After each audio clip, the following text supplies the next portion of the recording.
now suppose you have an assignment about something, okay, something, right? What's the current topic now? About maybe India's gross domestic product or India's economic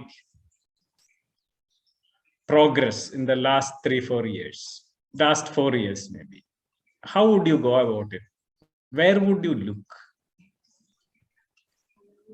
What are the sources you would look at? Yeah, Pranav. Sir, one thing we would You are required to write 2000 pages. I mean 2000 words. Just 2000 words. That's 3-4 pages. Yeah. It's a large project. Yeah. So first I would start seeing what is India's history about gross domestic product. Then I would see the governmental websites, what they say. Then I would also see other websites, what they feel about the GDP. Then other websites, what are the other websites you would see? Like news channels and all, India Today, like those. Okay. Good, very good. Then I would say how it's changing from one period after independence. You would have a historical perspective on that. Yeah. The trend from there. Yeah, that's very important, isn't it? Yes. If you want to compare the last 4 years, then you'll have to compare it with the 4 years before that. And the 4 years before that. And the 4 years before that, isn't it? Yes, sir. Okay. That's very important point. Yes, that's a very important point. Any other additional points you want to say, Atmika?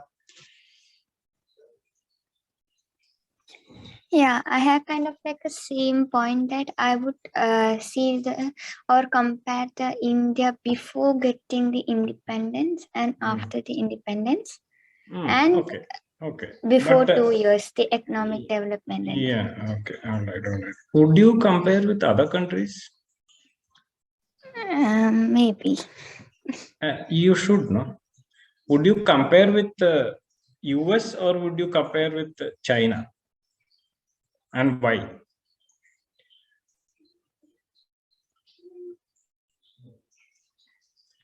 Or would you compare with maybe Pakistan or Nigeria? What do you think? Is it reasonable to compare India with other countries, or you should just look at India alone? No, we should compare with other countries. Yeah, because otherwise we have no metric. No? Yeah, but would you compare with, say, I'll give you some 4 or 5 countries: Germany, United States, China, Brazil, Pakistan. Whom would you compare it with? Sir, we can compare with Pakistan because both of the countries started developed economically in almost same period. Excellent. Actually, both are a single country, isn't it? So we have the same socioeconomic state. We started off at the same place, isn't it? So and we are the same geographic location. So it's very, very sensible to compare with Pakistan. I agree. Absolutely. I agree also, totally. We can compare with China because China was also little before India, but China's currency was almost equal to India's in 90s, I think. 1990s. I think. Excellent. Maybe I don't know exactly, but I would think so, because China is also a large and populous country like ours, with almost the same socioeconomic. They started off at almost the same state, maybe 1930s and 40s and all that. So I would say, yeah, you should definitely compare with China. But there are pros and cons. Would you consider Brazil to be a better comparison? Difficult to say, no, because we don't know much about Brazil. But what's the problem in comparing with China? What are the factors you would look at? You look at China, but China will be much economically 100, I mean, 5-6 times our size for one thing. And it's we cannot compare with China because they are so far ahead of us. But would that, is that bad? Would you want to be like China? Economically, we can grow like China now. Yeah, you can aim to grow like China. But why you wouldn't want to be in China, or why wouldn't you want to be in somebody says, would you, of course we want to be Indians because we like India, we are patriotic about India and it's our country. But suppose somebody from say some other country, would they want to be in China or India? What do you think? So China is most populated country, no? Yeah, China is most populated, but we have more population density. There is not much difference between us. Would you say that which is a better country to live in? Which would be for you when you look at other factors? Maybe China, I think. Really? I don't know exactly, but yeah, see that is one thing. We should look at other things too, because there is no Google in China, there is no Wikipedia in China, there is no Facebook in China, there is no WhatsApp in China. Yes, sir. You can, yeah. And so there's also language problem. Most of it is Chinese out there. What are sources of information? You have mainstream media, you have books, you have internet, isn't it? Now, when you look at mainstream media, let me give you, how would you rate them for reliability? I'll give you newspapers. Malayala Manorama, Madhrubhumi, Deepika, Media One, Deshabhimani. Which would you read? Of course, I'm not saying which one you want to read. Matrabhumi or Manorama? Okay. we will read the most popular. Okay. See, the most popular and the most accepted ones you can read. They may be better than others, we don't know. But how do you know? What's the problem with others? Sir, many of them just put random news so that people would you want to Google and see who owns Kairali? Yeah. Who owns Deshabhimani? No, we didn't talk about Kairali. Who owns Deshabhimani? Labano, Atmiya, everybody. Let us see who finds out who owns Deshabhimani. I have Googled. What did you find out? So, Communist Party. Kerala State Committee of the Communist Party of India. From Wikipedia. Which site Wikipedia? Wikipedia. From Wikipedia. All right. Okay. Media One. That's a TV channel, not a newspaper. Mathyamam. Mathyamam is a newspaper. Who owns Mathyamam? The Ideal Publication Trust. But can you get what's it owned by? That doesn't tell us anything. Yes, sir. It is under that is written Jamaat-e-Islami. Okay, Jamaat-e-Islami. Yeah. Which one? Which site did you refer now? Wikipedia. Okay. Because the pop-up comes from Wikipedia. Okay. I got same. You got the same. Yeah. Okay. But from site of Madhyamam. Like Madhyamam is Madhyamam. The ideal publication. Yeah. Nice. See, the thing is, why did you do that? Only because I asked you to. When you look at Madhrubhumi and Malayalam Manorama, they have got their own trusts, of course, and they have got their own biases. So I'm not saying you can read any of these papers. All of these papers do give news and Kairali TV, all these TV channels, Media One, Madhubhumi, Malayalam Manorama, all these channels and newspapers, the newspapers which I talk to you, do give reliable information and reliable news, because these are all mainstream media. Mainstream media is usually slightly better. Why? Because people give them feedback, isn't it? If they produce wrong news and all that, they will be audited, isn't it? There are a lot of people looking at them. But what you need to understand is they will have their own biases depending on who owns it, isn't it? All of them are run by journalists. So journalists will have certain professional ethics, but they are also people. They will have their own agendas. And when you look at who owns it, that is the first step. And the way to do it is a lateral kind of search that you should do.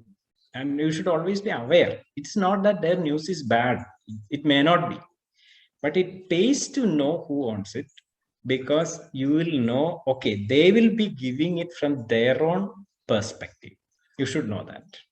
For any position, most position, especially controversial issues or complex issues which have many sides, they will be giving their own viewpoints, which may be right or which may be biased slightly. So you will have to adjust for that bias. Okay. On the other hand, mainstream, some medias, maybe I'm not naming names, which may not have, on the face of it, you may think that they do not have this bias in mainstream media, but they will have other biases, which is one of the main important biases, popularity, isn't it?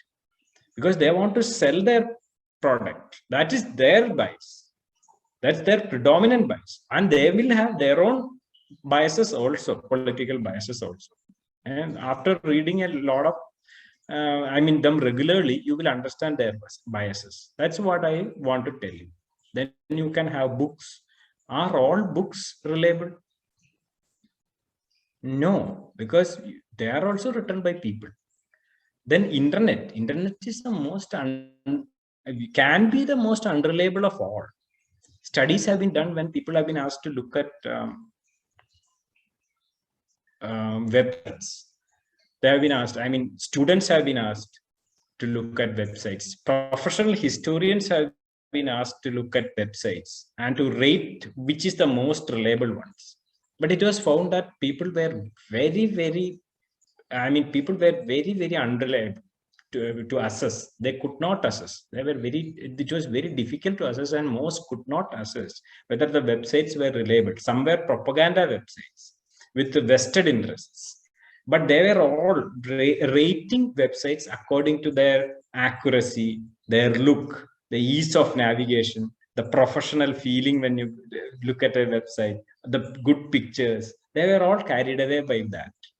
And none of that ensures that it is reliable. Then how do you do that? Well, this is just the one way. I was just looking at healthy eating recommendations. So this is just one tab. When I googled it, which of these do you think is better? An ORG website. Okay, ORG website. That is where, okay, I know what you're thinking, because ORG is usually an organization. .com is a commercial enterprise. Okay, but actually here it doesn't help you here. Here it helps you because NHS means the National Health Service, which is a UK's government site. So that is the most reliable in this. We can choose which one comes in the top. Like Google will recommend, no? No, you should not. You should not. No, you should not use what comes most in the top, because some of the things which comes top are ads. They are paid ads. After that, then you can see. So Yeah, then it will be after the ad, it will be the most popular ones which pop up. That may not be the most reliable. Sir, in this it will be www.cdc.government. Why? Because it's by the governmental website. Yeah, it is the US government. Center for Disease Control. So that is likely to be better. How do we know this? See, it is only because we have some background in the subject. No? Then only we realize that, okay, these are the things. NHS is this, CDC is this. That's how you develop. So you should have some background knowledge of the subject.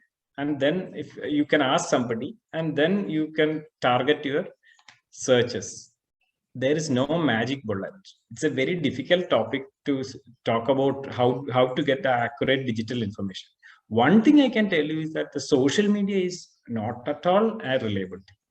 So use social media like WhatsApp or FB or Instagram only to network and talk to people and showcase your things. But there may be good people putting good articles in there. But that you will know only by experience. Okay, there will be good people there also. But this is a Google Scholar search engine. Have you ever searched through this search engine, Google Scholar? Have any of you? Yeah. Now you are okay. You are not that big enough. You have not advanced that much in your education. Maybe that is why. But just Google Scholar. Okay. Through Google you can go. Just look at Google Scholar. Then it will come Google Scholar search engine. But this is how the Google Scholar opened in my this thing. I have taken a screenshot. It comes scholarly articles for dietary guidelines in the American Heart Association. And you see, this is cited by 690. This is cited by 3,426. That means other articles have cited it. Citation means they have quoted from this article. Okay. So you look at the number of citations, and the more the number of citations, the more reliable it will be. But these articles will be difficult to read. Even if they are difficult to read for a layperson, if it is not your interest or your area of expertise, they may be difficult to read. But you can at least go through abstracts of these journals. They might sometimes give you some information, some very general information. But finally, I got that original article where you have the 2021 dietary guidelines from the scientific statement from the American Heart Association. Now you would be thinking, why am I looking at the American Heart Association? Why not the Indian Heart Association? Of course, the Indian Heart Association, the ICMR, all have got their own guidelines, but not as elaborate as the American Heart Association's guideline. Humans are all humans, isn't it? So basically, a lot of things is generalizable knowledge. So I am not looking at a scientific statement from the American Heart Association and favoring America, even though I am an Indian, just because I like America more than India. No. But we just look at their guidelines. They in their introduction, they have said there are some 3-4 pages about how they have come to this guidelines. How they are putting out this guideline based on what all articles. So that makes it very reliable. I can look at it, and their citations are excellent.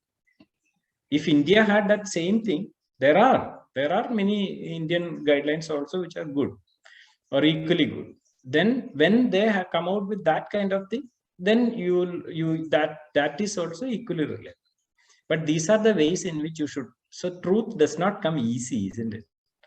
Truth does not come easy. But there are some easy ways. Because when I asked you already know this. So is Wikipedia good? So I know a lot of people, your teachers, many people were saying, no, Wikipedia is not reliable. Especially when I was in 10, 20 years back and all that. Wikipedia started around 22 years ago. Yeah. So at that point of time, Wikipedia was like a much more unreliable. So it was like anybody could edit it. So I'm not going on and on about Wikipedia, but now Wikipedia is around 21 years old. So it's no longer a teenager, it's an adult. And it has got a lot of checks and balances in place to find out fake news that is put in. most things, especially controversial things, you cannot edit. Only an editor can edit. There are voluntary editors who can do that. And on top of the article, it will come, which is editable, which is partially not editable and all that. And the you try putting in an edit in the Wikipedia, some nonsense. If it is a little bit popular article, within seconds, it will disappear. So it will be edited out. So Wikipedia is a good, and there are other types of studies conducted. There people have compared it with journal articles, systematic review articles. People have compared it with the Encyclopedia Britannica, which is a curated Britannic article. I mean, curated encyclopedia. Means people have hired experts to write it, and they have found that Wikipedia is almost equally good. But Wikipedia has got much more advantage over something like a Encyclopedia Britannica, in the sense that it is maybe they say that it is almost 50 times more, and it has got 50 times more information than Encyclopedia Britannica. So Encyclopedia Britannica will not have Mathyamam, who owns Mathyamam, who owns Kairali and all. But Wikipedia will have. So Wikipedia is a good site, but you should not copy everything from Wikipedia. See, if Wikipedia is a good place to start, especially if you are not an expert in these fields, in a particular field, Wikipedia is a good place to start, because you can go to that article, and article may be actually sometimes very difficult to read. It may be very dense and complex. That is one thing, but you can slowly read it and get the points, and then you can go down and look at the references. So Wikipedia always gives references, and then those references you can go and find out. They may even give good books there. Now there is an invasion of fake news and conspiracy theories. It's a post-truth world out there. A lot of people are competing for your mind space, your brain. A lot of people.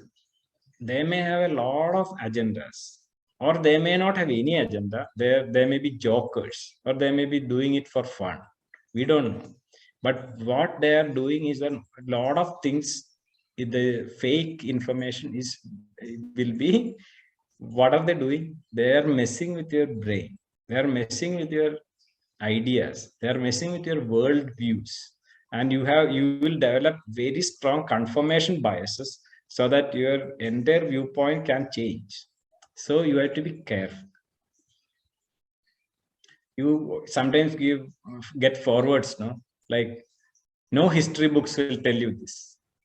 I mean, if you hear or see things like that, or sentences like this, be sure it's almost because no history books will tell you this. Why? Because they are wrong. What they have said is wrong, isn't it? It's a crack test. So whenever you see a piece of information, it can be anywhere. Is it current? Is it reputable? ഏതിലാണ് ഈ സംഭവം ആദ്യം വന്നത്? ഇപ്പോൾ വാട്സാപ്പിൽ ആരെങ്കിലും എന്തെങ്കിലും എഴുതി നമ്മൾ അയച്ചു തന്നു കഴിഞ്ഞാൽ, somebody gives you a forward, what you should ask is, who is this? Whose is this? Who put it out? From where did you get this? Is it today's? Is it this year's? Who is the author? And what is the purpose of the author? Why did he do it? These are the questions which you should ask and try to answer. Okay. Then a little bit about critical thinking. A little bit about statistical thinking. Okay. Is it too confusing or complex for you? Maybe I'll just look at, I just wanted to know, what's a professional, a very well-trained professional like a doctor. It may be a doctor or an architect or a lawyer or a computer professional. What is he supposed to get in India? What is his income? What should be his income? You see a lot of people just complaining, even my colleagues keep complaining, we are not getting enough. We are not getting enough money. We are not getting enough income. How do you do that? How would you do that? How would you go about it? Any ideas? What should a doctor get on an average? On an average, how much should a doctor get in India? What's the salary a doctor should get? Per month? Yeah, per month. At least starting around 50. I mean, I would agree with that. But the thing is, how would you go about it? Is there any way of getting at it from an objective viewpoint? Quite difficult. I don't know. I don't know whether I went it about in the correct way.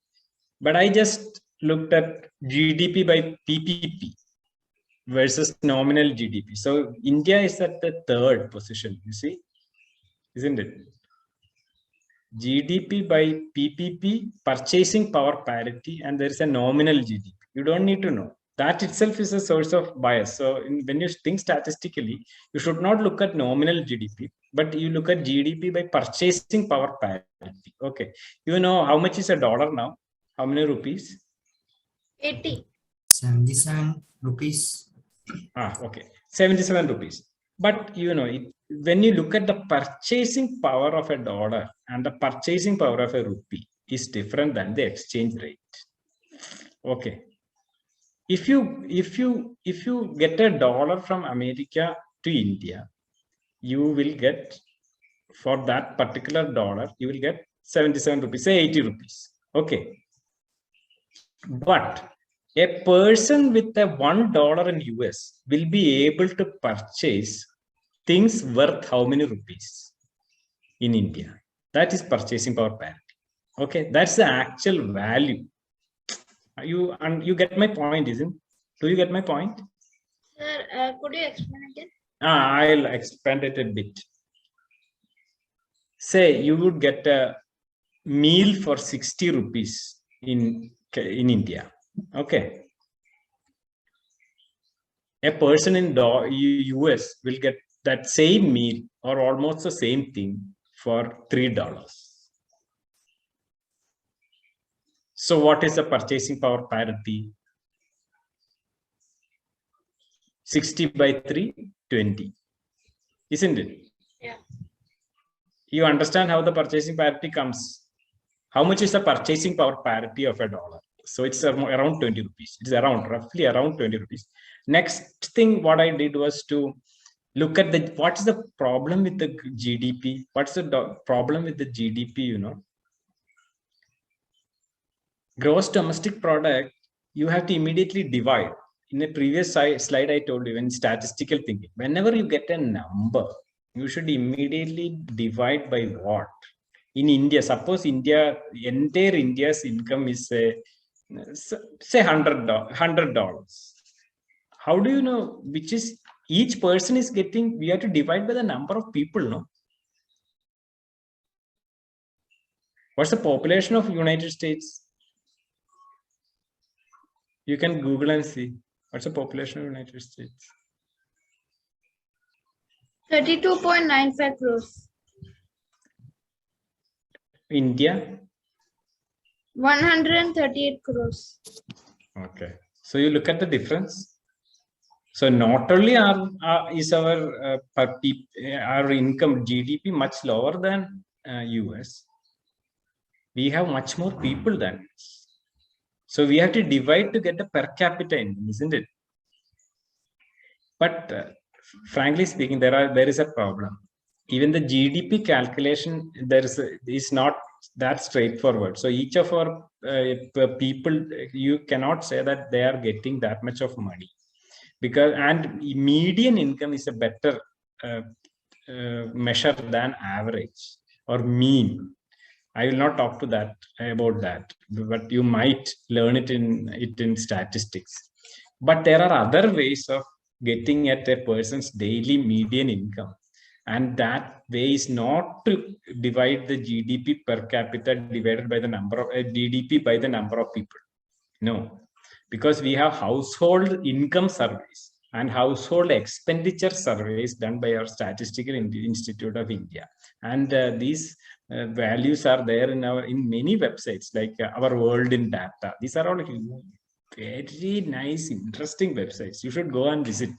Our World in Data is one important website.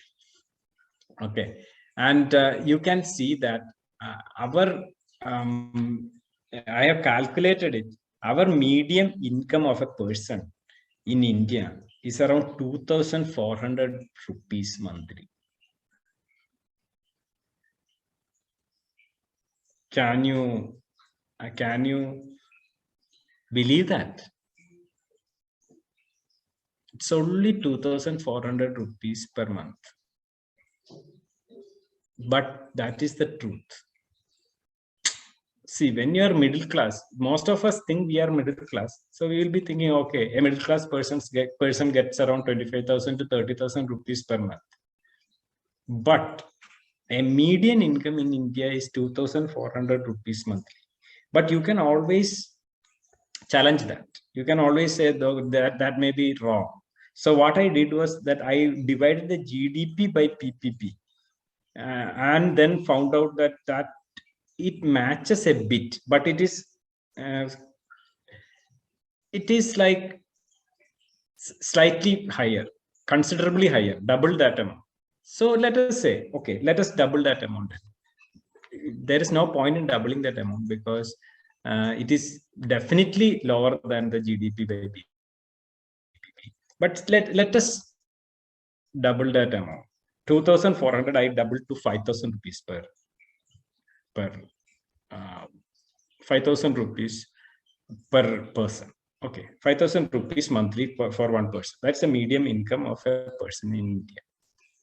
Now, what's the median? Then I thought I'll compare with what an average person in US gets median income and what an average income of a doctor in the US is.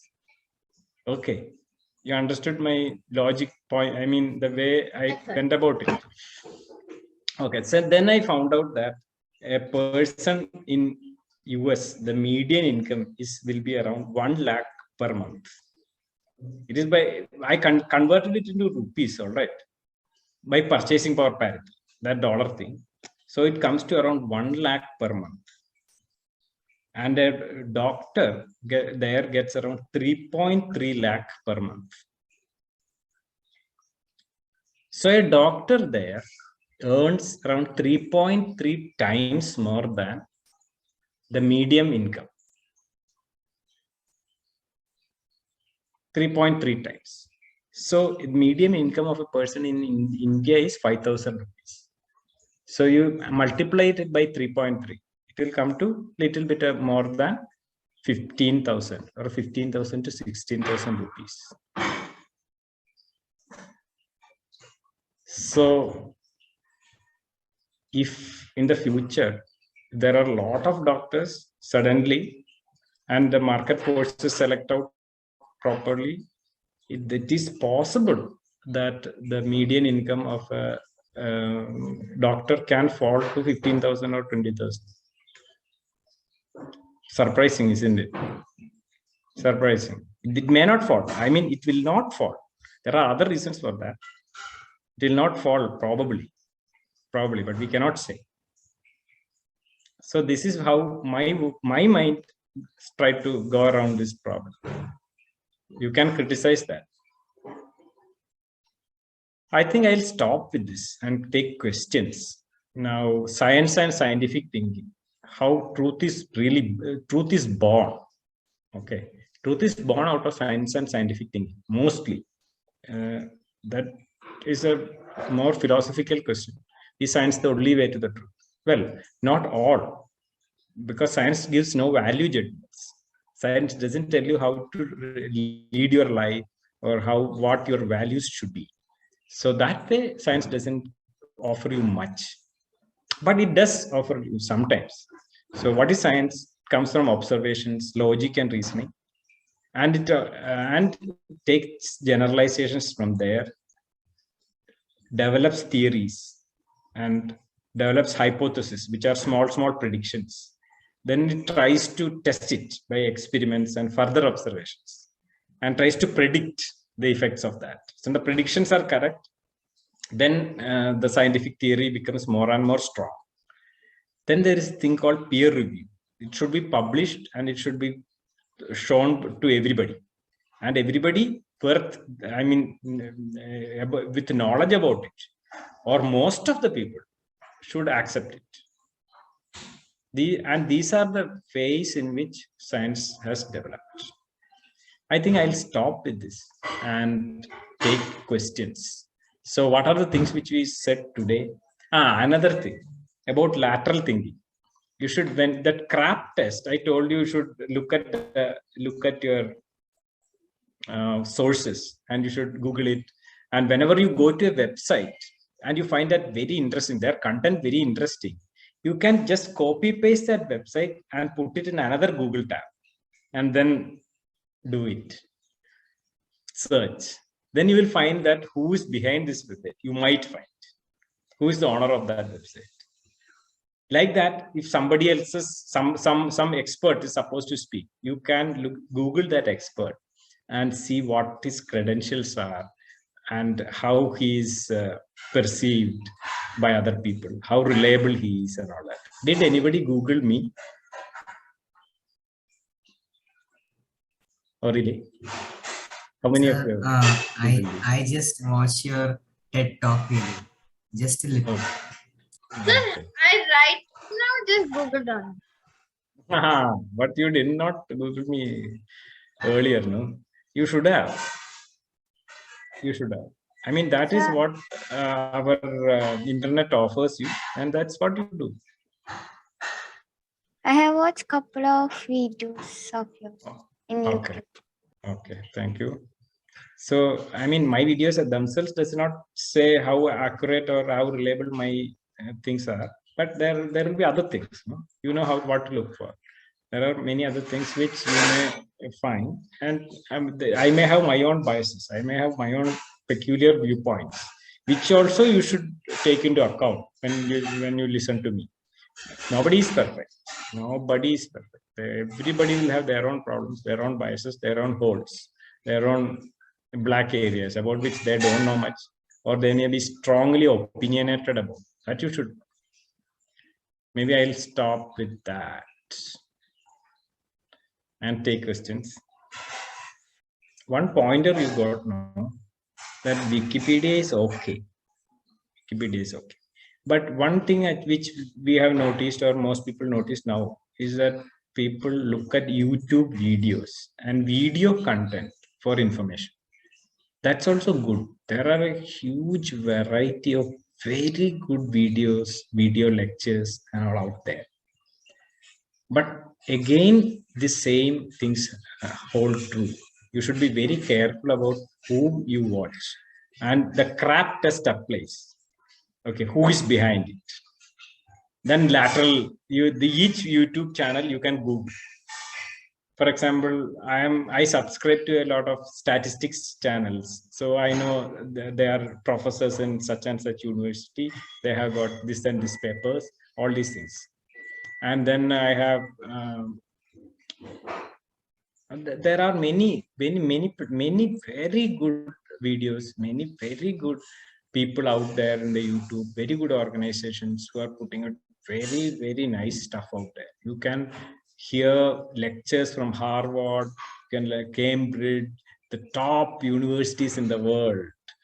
That's an excellent resource. But you should always look at who is behind this, who is saying this, and that's very important. So Dave explains. Dave explains that guy is he has a degree from a reputed university, but he is not connected to any university.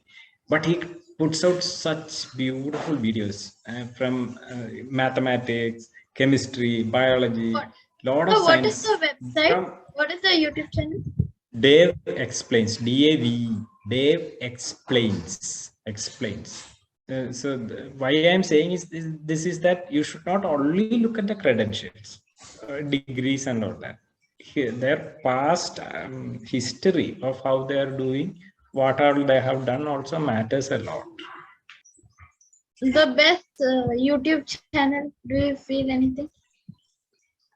Well, there are so many, I just cannot for each particular subject, I would say there are a lot of different channels. Very difficult to say that. But it keeps changing, you know.